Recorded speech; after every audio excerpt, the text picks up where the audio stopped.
ง่ายตกแต่งมาจะเป็นแบบนี้พี่น้องเซฟประจำตีขาเซฟเขียงเลยพี่น้องขั้นตอนตกแต่งมันเพราะว่าถ้าเฮาโบเฮ็ดแบบนี้เนาะเวลาเฮาใส่ซีนดาดมันจะโบงามพี่น้องจัดใส่จานก็จะงามส่วนหางพวกนี้จะเฮ็ดเป็นยำเนาะพี่น้องจะเฮ็ดยำพวกเศษตัวเป็นหางปีกหางมันจะเฮ็ดยำเลยใส่ต่ำเนาะในการสลังมันจะดึงออกพร้อมแล้วก็เพราะว่ามันถ้าเราบอกออกมันจะติดอยู่ในนั้นเลยเวลาเฮ็ดกินลูกค้ามากินมันก็แซ่บมันจะบุคักแล้วพี่น้อง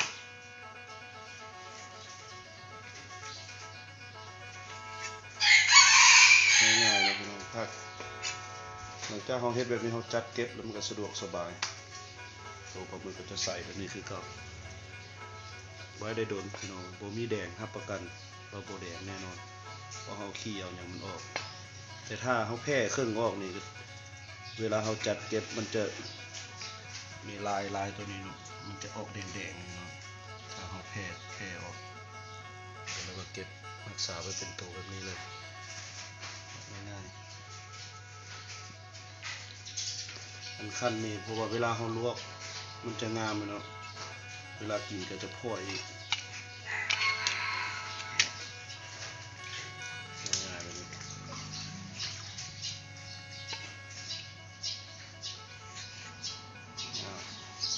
ฝากกดติดตามด้วยพี่น้องเด้อกดไลค์กดแชร์กดกระดิ่งเพื่อจะติดตามตอนต่อไปทางงานเราจะมีเทคนิคหลายๆอย่างที่จะมาบอกถ้าใครเห็นว่าเหมาะสมก็เอาไปใช้ได้เลยพี่น้องบอกวิธีนะอีกจังหวะเราจะแพ็คใส่ถุงให้ทานผู้ชมได้เบิ่งเนาะเอาเข้าว่าเป็นจังไดมันจะง่ายในเวลาเราเอาออกมาเฮ็ดขายหรือเฮ็ดกินนะพี่น้องหลังจากอนามัยตกแต่งเรียบร้อยตัดหัวตัดหางเนาะตัวนี้จะเป็นนวดกับหางกับปีกมันนะแท็กชื่อใส่เวียกสำนี้กับหน้าบูดพี่น้องเนาะหลังจากเขาแกะออกมามันจะสบายเวลาเขาออกมาเฮ็ดกินนะตัวนี้ก็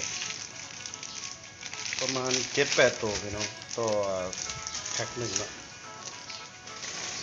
ถ้าเป็นนวดมันใส่พอประมาณเพื่อเขาแผ่ออกให้เวลาเขาออกมาเฮ็ดเขาบีออกเลยพี่น้องจะง่ายเนาะ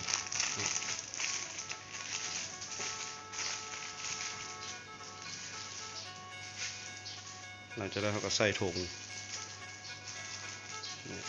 หลืองๆเนี่ย9x18ใส่ถุง4 ถุง4-5 ถุงตัวน้อยนี้ตัวถุงใหญ่1ตัวนี้ก็ประมาณ7-8 ถุงเราแพ็คไว้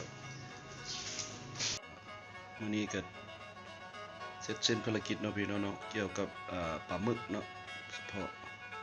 อาหารบุอิงซินดาดเราจะเก็บเมียนลักษณะแบบนี้แหละพี่น้องการ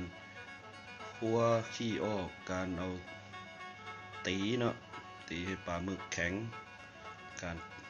ตกแต่งปลาหมึกเนาะตัดหางตัดสินหางสินปีกหางมันเนาะแล้วก็วิธีจัดใส่ถุงเอาเข้าตู้แช่แข็งเนาะจะเก็บไว้ได้โดนพี่น้องเลยเนาะโดนแล้วเนื้อปลาก็ยังรักษาความงามคือเก่าเนาะจะใสจะขาวงามคือเก่าเนาะเฮาได้เฮ็ดมานี่เกือบ7-8 ปีแล้วเนาะสูตรนี่การเก็บเมียนปลาหมึกเนาะสังเกตได้ง่ายๆเลยเวลาแขกมากิน